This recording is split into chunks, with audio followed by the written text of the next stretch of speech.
Welcome to Insights for Manufacturing, the podcast that supports the UK manufacturing sector. Hosted by Jeff Beecham, the manufacturer's recruiter. Hello and welcome to Insights for Manufacturing. I'm delighted to welcome my guest today, George Thompson, who is the chairman at BARA, the British Automation and Robotics Association, which is part of AutomateUK. Welcome to the show, George.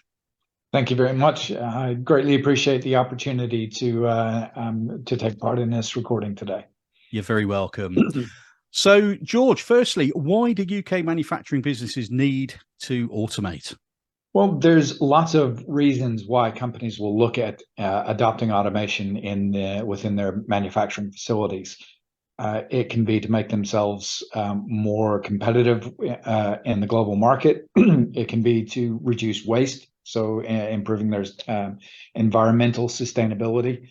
There's better health and safety implications. So, for example, if there's a manual handling process that they're currently doing, when you look at the health and safety executive guidance for manual handling, the first thing it asks is, do you have to do it? And the second thing it asks is, can you automate it? And I guess most people ignore that bit. Yeah. But there's things like efficiencies. So obviously there's automation in general will typically be more efficient than operatives will. And most importantly at the moment is filling vacancies. I get this on a regular basis when I'm talking with potential customers in my day job, where you ask them, okay, why are you actually looking to automate? We can't get people. We just can't get people to do this process, whatever that process is, whether it's putting products in boxes or whether it's doing a machining application, whether it's a machine tending application, it doesn't matter. People seem to be struggling to get competent people to do the job. Yeah. And if they can get people, they can't keep them because they get poached. And that's been a problem for a long time, hasn't it? The more mundane tasks, I suppose, is the things that I hear about more often. Mm-hmm. People get bored just doing the same thing day in, day out. I don't know whether it's because people just don't want to work and earn money, but most people I talk to in manufacturing are crying out for labour on the shop floor, both at the skilled and the unskilled side. Well, we always look at the 3 Ds is what we refer to it as: the dull, the dirty, and the dangerous. Yeah. And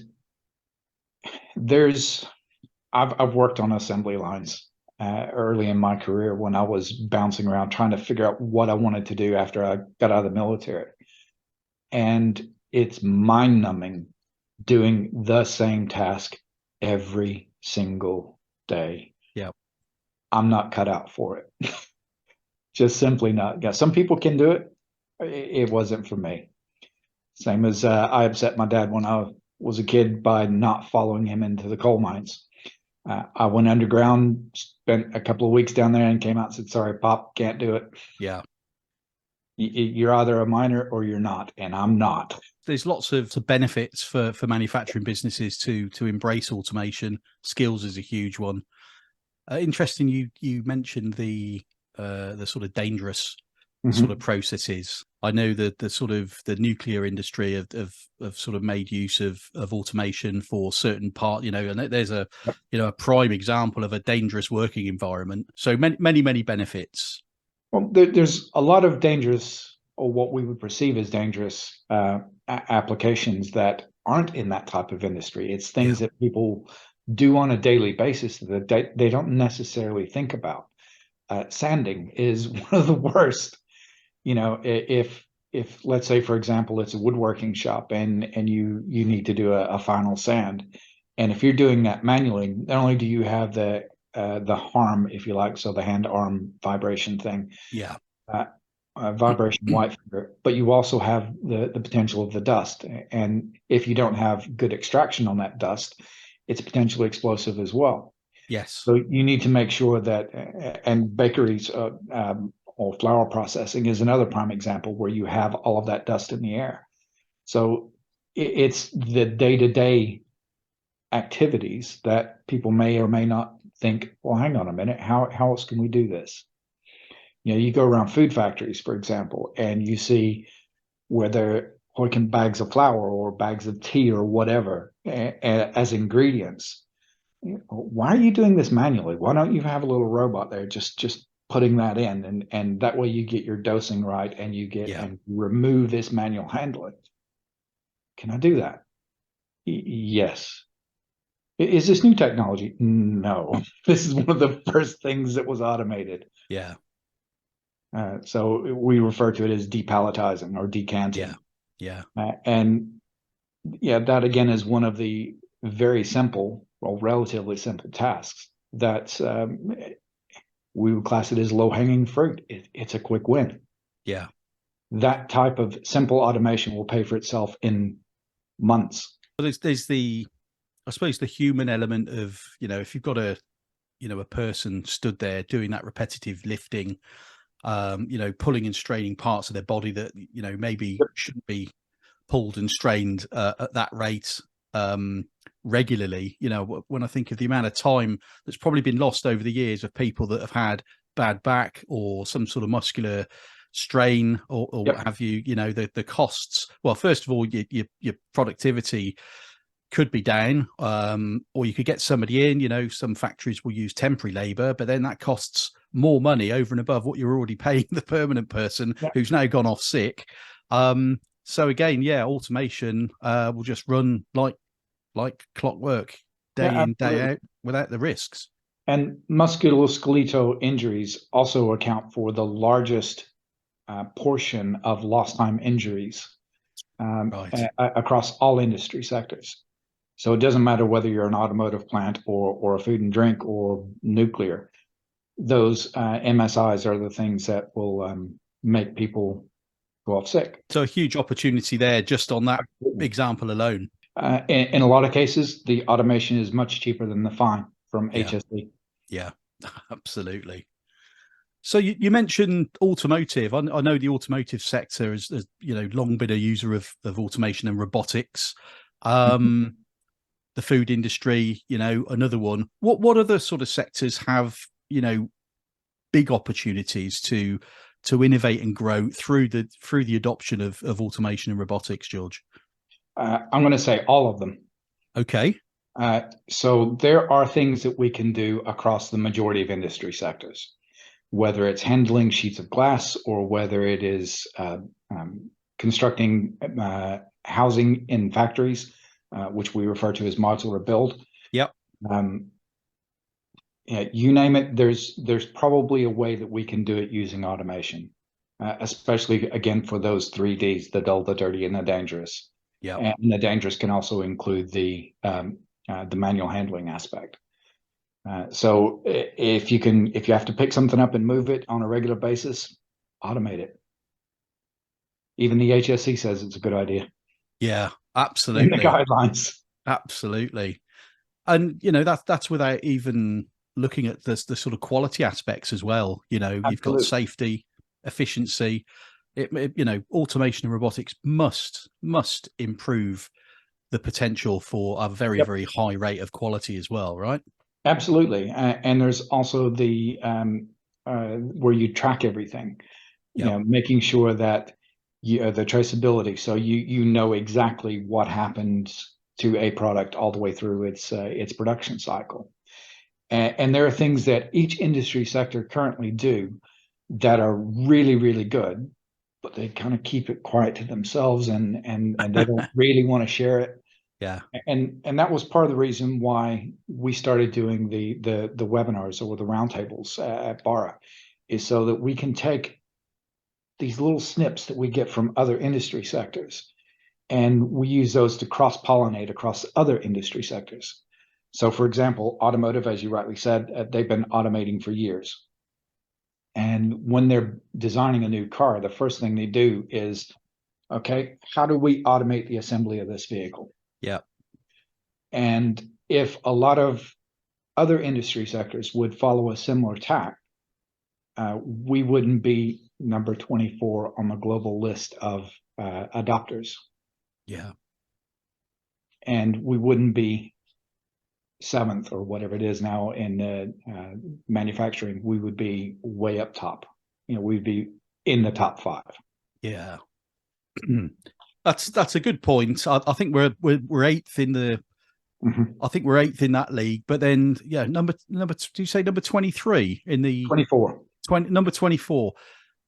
And So that's a number that's been the same for what, the last? no, we're getting worse, not better.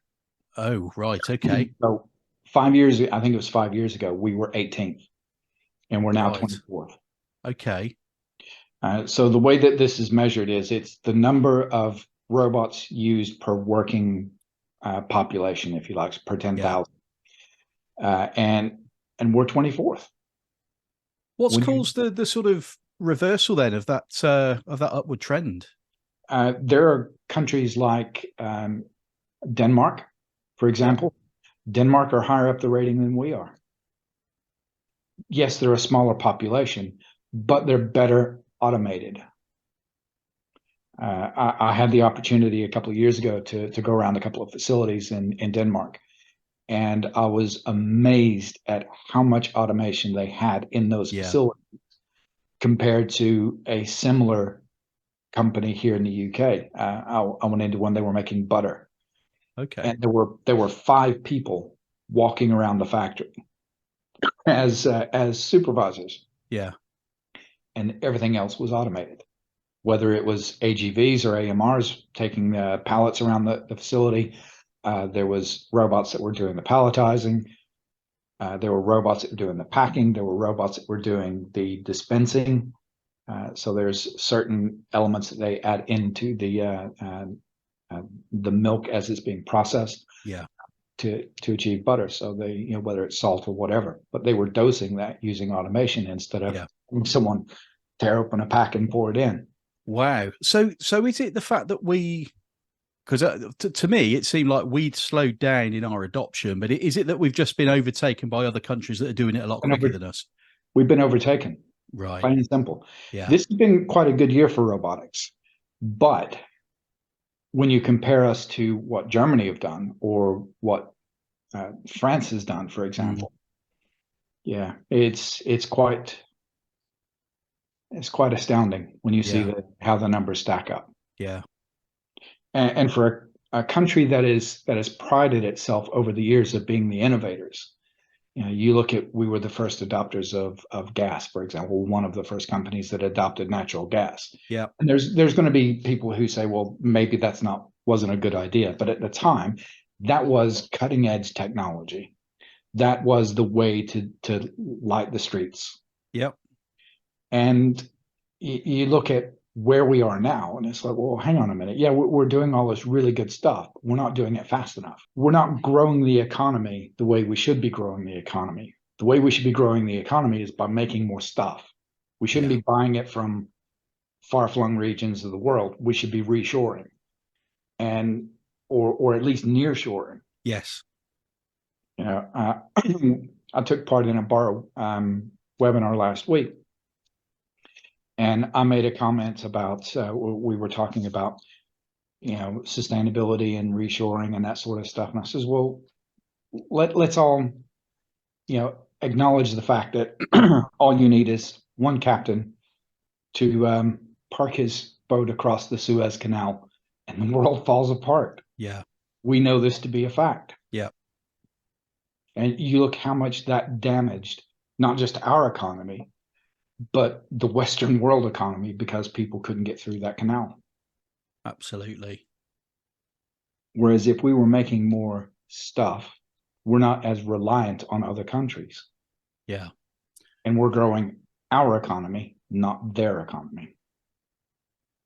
There's a lot of people in the UK manufacturing sector banging that very same drum day in, day out, week in, week out, and that's music to my ears. Absolutely, I'm a huge fan of reshoring.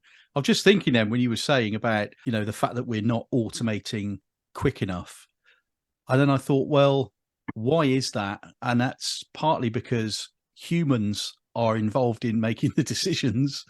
So, without going totally AI on everything, I mean, I've got mixed thoughts about AI. I mean, it's great.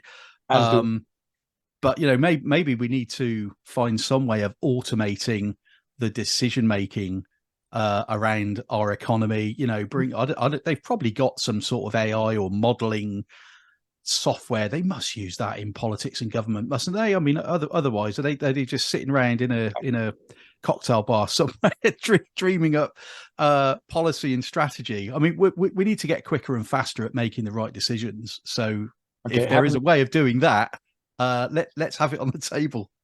Having artificial intelligence in government would at least mean there was some intelligence in government.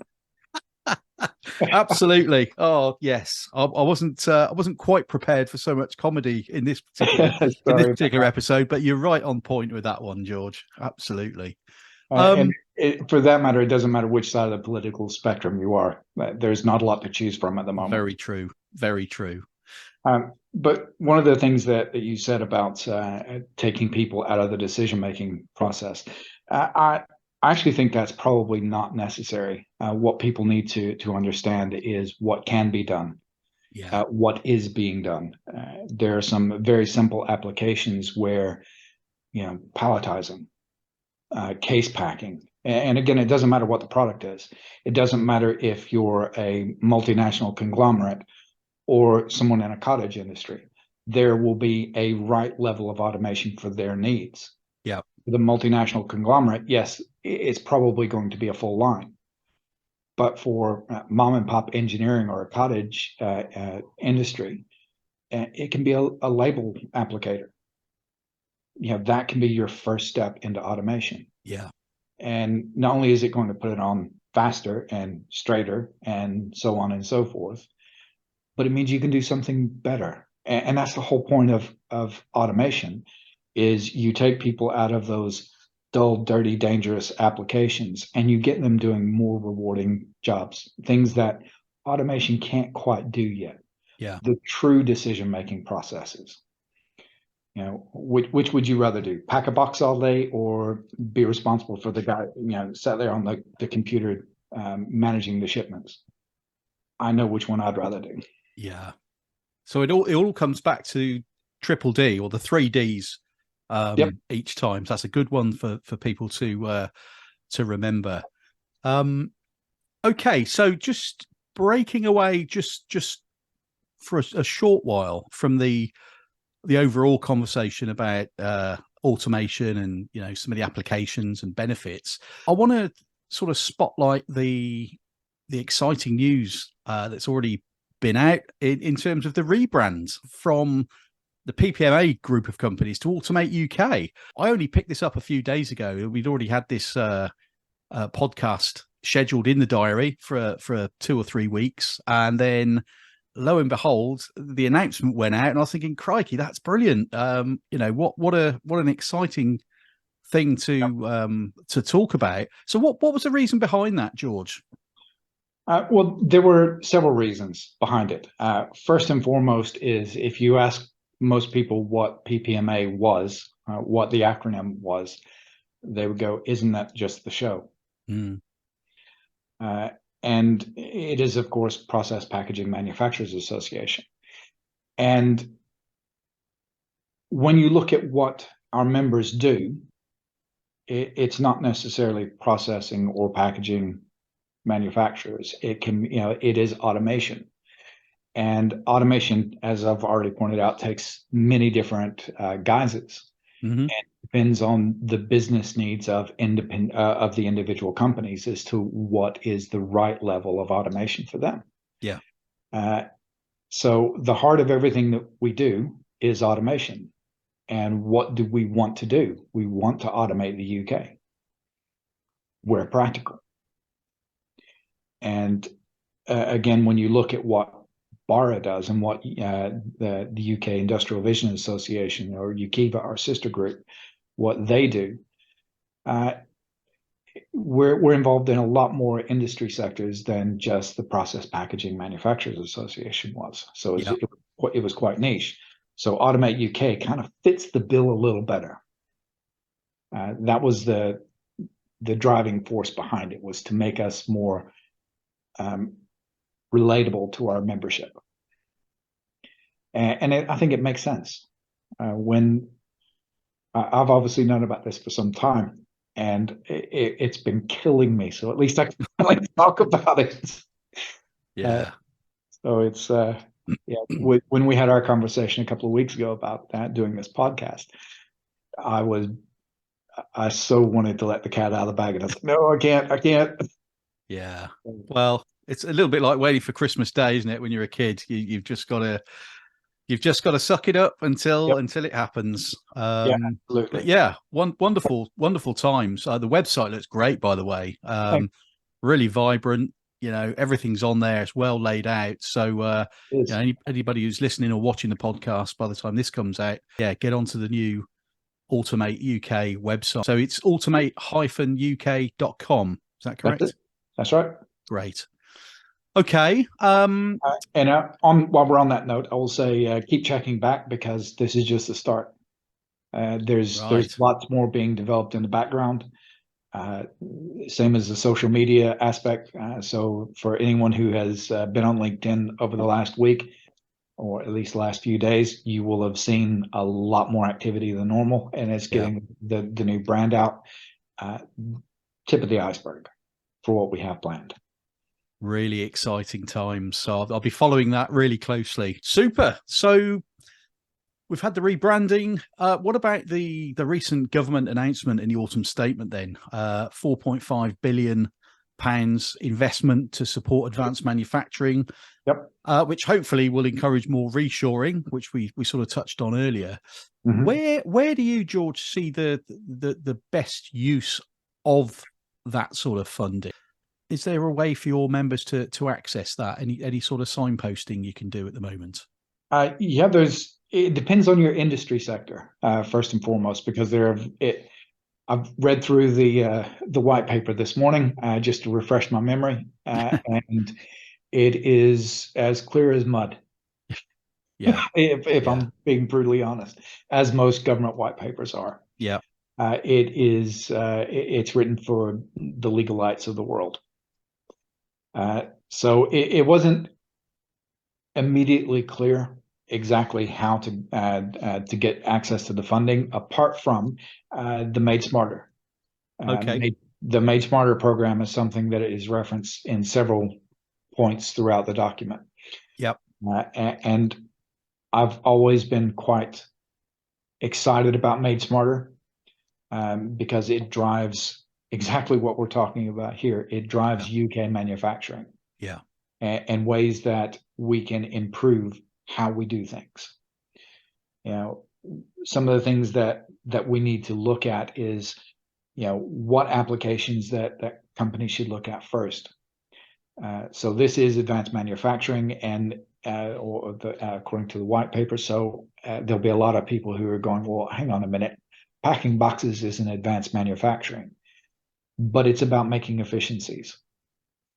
So there are ways of getting some additional funding for that as well. Yeah. Okay. So, and there will be, as I've already mentioned, lots of updates on the AutomateUK website. So I would highly recommend people coming back on a regular basis just to see what's new. Brilliant. So there's a lot of different processes within manufacturing. Some are, naturally more conducive to automation than others. Yep. Have you got any sort of specific advice for manufacturers who maybe haven't yet started on the automation journey?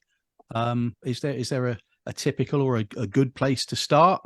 I guess you're going to say how long's a piece of string, but Yes and no. The best thing to do is research. There's a saying, as we all know, you don't know what you don't know. Yeah. And if you're not careful, you can be sold a pup, if that makes sense. So you can be sold a solution doesn't tick all the boxes. So when you're looking at what you want to automate, the first thing I would recommend is getting in touch with BARA and finding out who we have on our books, if you like, as members. Yep. Who has expertise in your field, whether it's food manufacturing, whether it's metal handling, whatever it may be. And we have members who cover the entire spectrum. Yep. So what we would then do is introduce you to that particular member, and they would come out and have a look. And what they will do, if they're worth their salt, is look at not the bit you show them. Well, we will look at it, but we want to look at processes upstream and downstream. Okay. Because Yeah. what companies will perceive as being their bottleneck usually is not. It's usually a process or two upstream or downstream from where they think the problem is. Mm. So it's either being oversaturated because something downstream can't take the product, or it's being starved because something upstream can't supply the product that they need. Yeah. And that's particularly important if it is a time critical process. Let's say, for example, you're making, I don't know, chocolate eclairs, pulling something out of the air. There are bits of the product that are clearly time critical, because you don't want them in an ambient environment for very long. And if the process gets blocked for whatever reason, whether it's starvation or oversaturation, there is the potential that, okay, that's been there for an hour now without being able to be stirred or whatever. Yeah. We have to dump that. So if you do what's known as line balancing, so everything is connected, and you slow down processes upstream or downstream so that you always have a constant flow. Yeah. And it sounds counterintuitive, but a lot of times if you slow down, you go faster. Especially in robotics. There's been several times where, when I was still on the tools, where I would go and prove, right, let's slow the robot down. It can't reach 2.5 meters per second in this 300 mil move. Not physically possible. So you slow it down to a sensible number, and then the process, your cycle time is actually quicker, because you're not constantly speeding up and slowing down, speeding up, slowing down. And more importantly, you use less energy doing that. So it's a win-win-win across the board. That's not the case always, but in more cases than not, that is the way it works. And I mean, you've got a whole range of members within BARA. People that are not overly familiar with automation or robotics, or even procuring certain other parts, types of capital equipment. You do have some of your members are integrators as opposed to OEMs, aren't they? So yes, that's right. An integrator would be an organization that could give you advice on a solution, but isn't just sort of chained to one manufacturer. Is that the best way of describing that? That's my understanding of it. Yeah, and there's also we also have a system integrator certification scheme. Right. Okay. So we've partnered up with A3 in the States. So it's the Association for Advancing Automation. And what we have done is we've agreed a set of tests, if you like, for want of a better phrase, where integrators can go through, and as long as they can achieve those standards, then they can become a certified integrator. It is not a one and done. It is a constant thing that has to happen. Yeah. So every 2 years they get re-audited. And we look at everything from how many different robot types can you program, how many robot programmers do you have in the business, how many PLC people do you have in the business, how many mech eng do you have, how many electrical engineers do you have, what's your after sales support like. So it's not an easy thing to pass this. The integrators need to know what they're doing. Yeah. And the reason that we've done that is there's a wide spectrum of integrators. There are those that can nail robots to the floor and make them move around and do the process-ish. And then there are some really, really outstanding integrators. I wanted to introduce a tier scheme, but apparently that was a step too far. Yeah. Well, who knows? That might be something. It was tough enough as it was.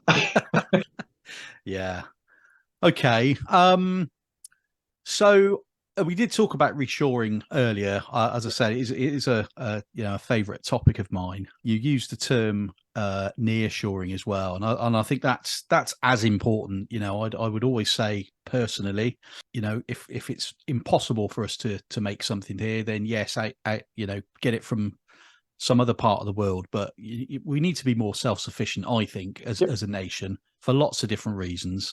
Nearshoring is the next best thing. At the end of the day, regardless of anybody's opinions on things like Brexit, Mhm. we do need our European neighbours. We need international trade, but if we're gonna get stuff in from outside of our own country because we can't physically make it ourselves, Mhm. why are we buying stuff from the other side of the world when we can get it from a couple of thousand miles away? So Exactly. I'd love the whole nearshoring thing as well. But what's the current state of play amongst your BARA members, in terms of the impacts of this? I can only call it a recent trend of reshoring. I mean, it's been sort of whispered about I've been in recruitment nearly 25 years, and it's over that period, it's sort of, yeah, it was sort of like a dream initially. It was like, oh, wouldn't it be great if we could make more stuff here? And but the last sort of, I don't know, 5, 6, 7 years, I think it's become more of a possible reality.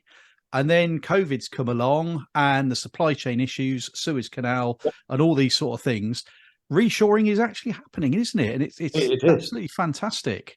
Uh, So what's and the there are state of play companies. in your members? Well, leading on from what you were saying, there are companies that 10 years ago, they'll never come back, was the way that everyone thought. Yeah, And they're coming home. Yeah, that speaks for itself, I think. I think that's the one lesson that we all hopefully have learned from COVID yeah, is we need to shorten our supply chains. And again, leading on from your comment about things shipping all over the world, I did some research for an article about this time last year, and I was astonished at how many ships there are on the high seas, that just container ships. yeah. There's in excess of 90,000 large container ships on the high seas at any one time.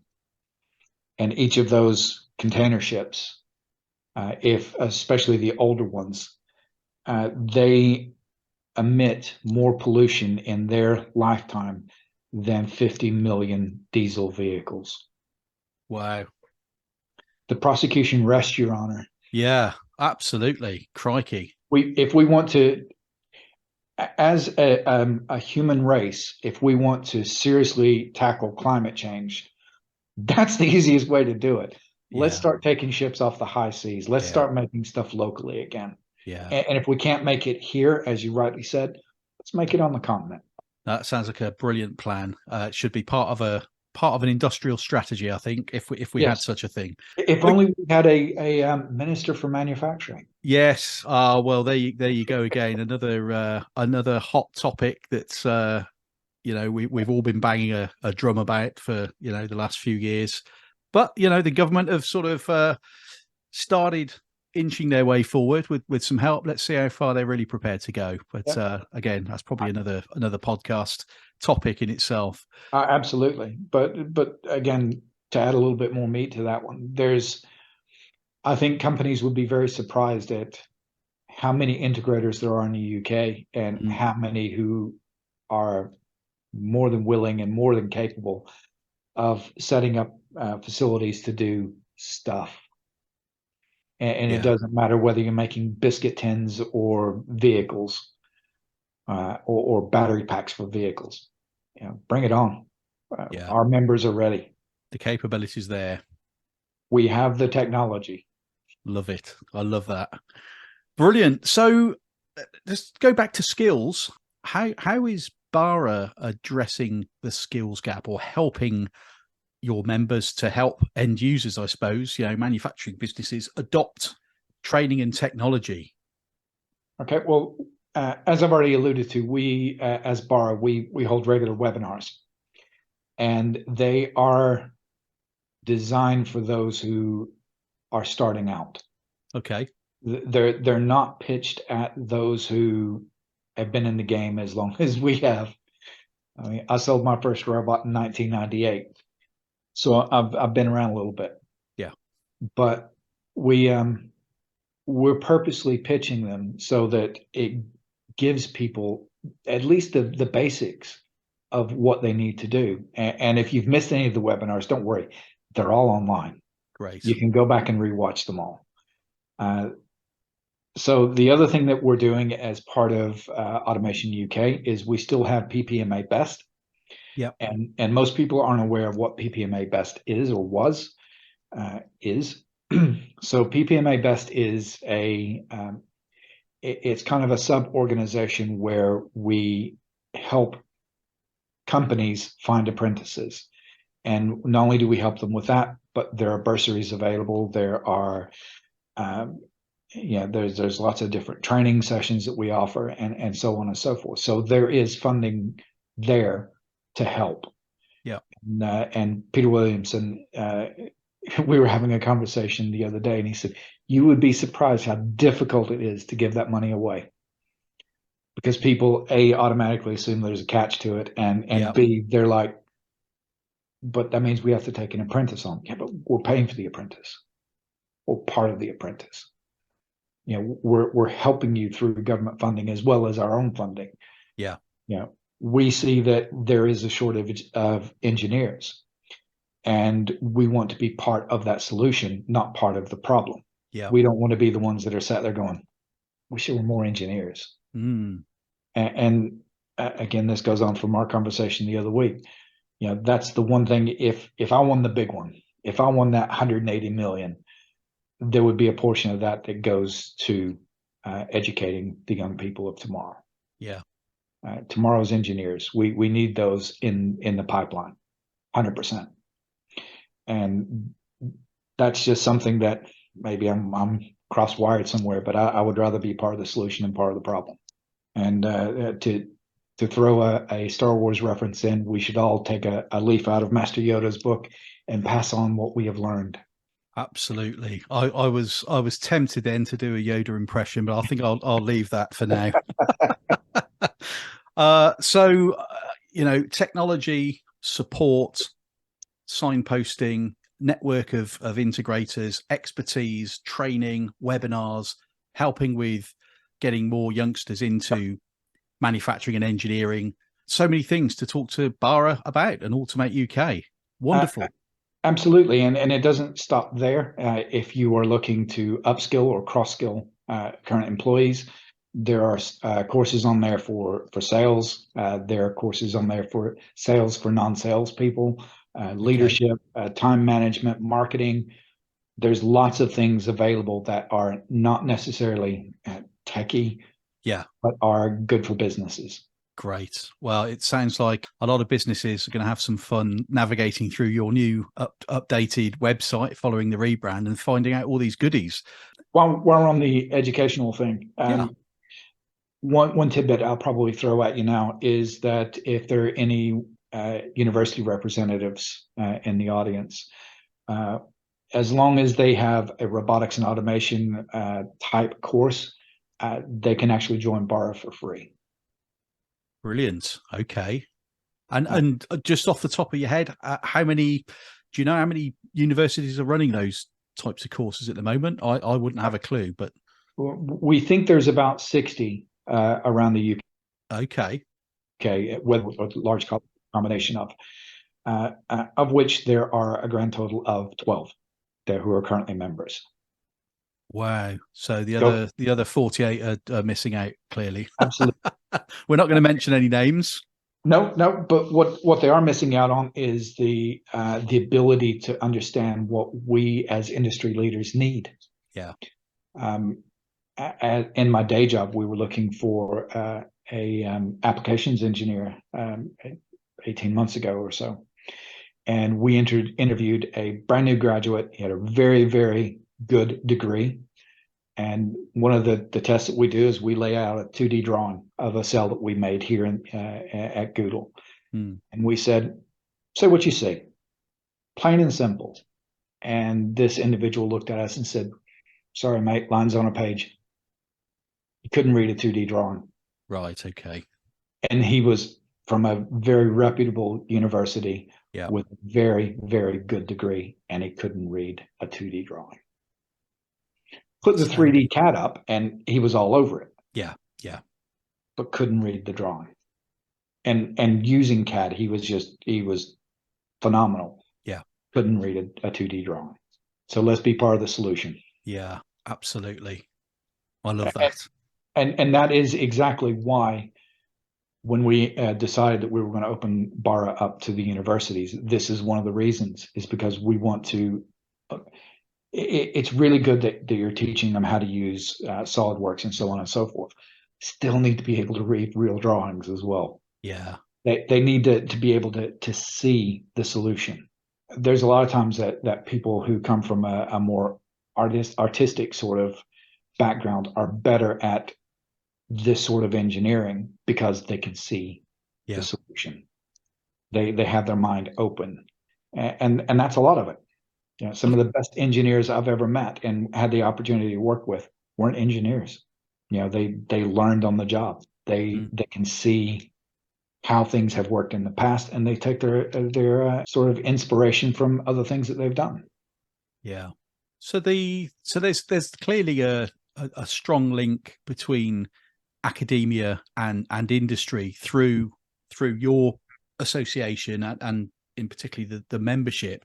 This is something that I've come up against or come across rather in a number of different sectors where, you know, there's fantastic research and development going on in a lot of universities on the technical side, but then industry will have its own specific needs, and there seems to be a huge gap in between that academia and industry. So with you know, working with your members and end users, but then bringing the universities in as well, that's joining the whole thing up properly, isn't it?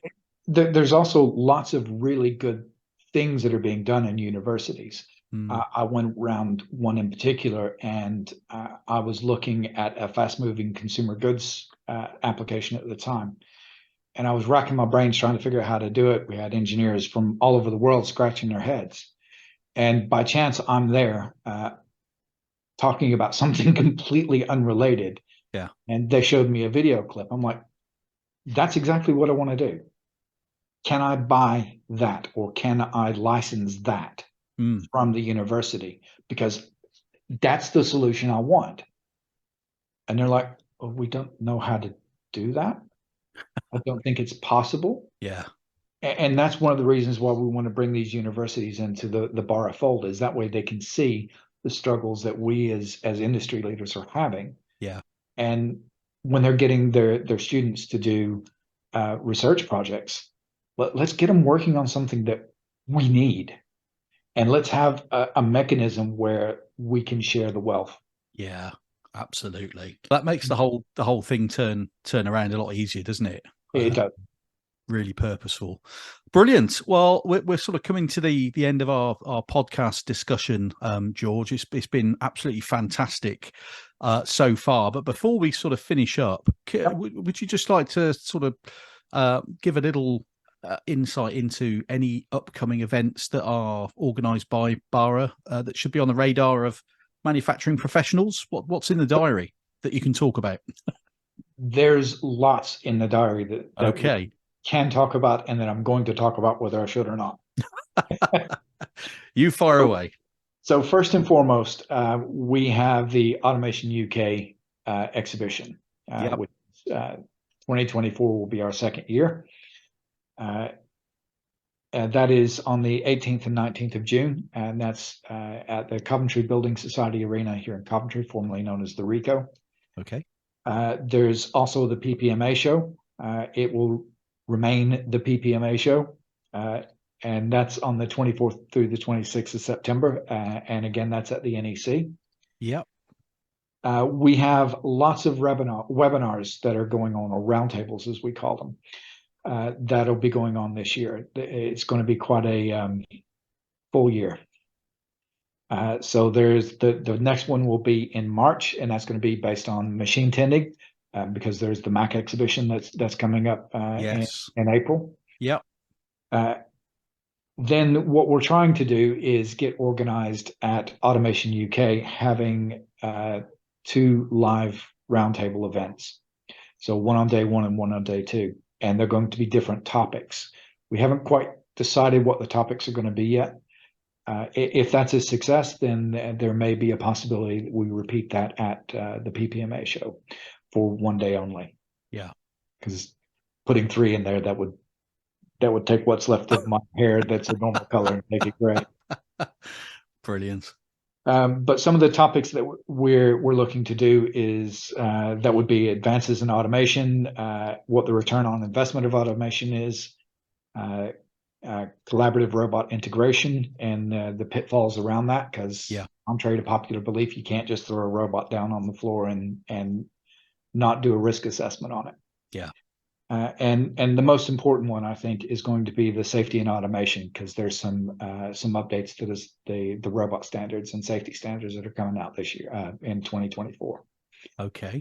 So once we know the full details of that, then that one will be announced. But that'll be fairly quickly after, I would think, after it is it's released.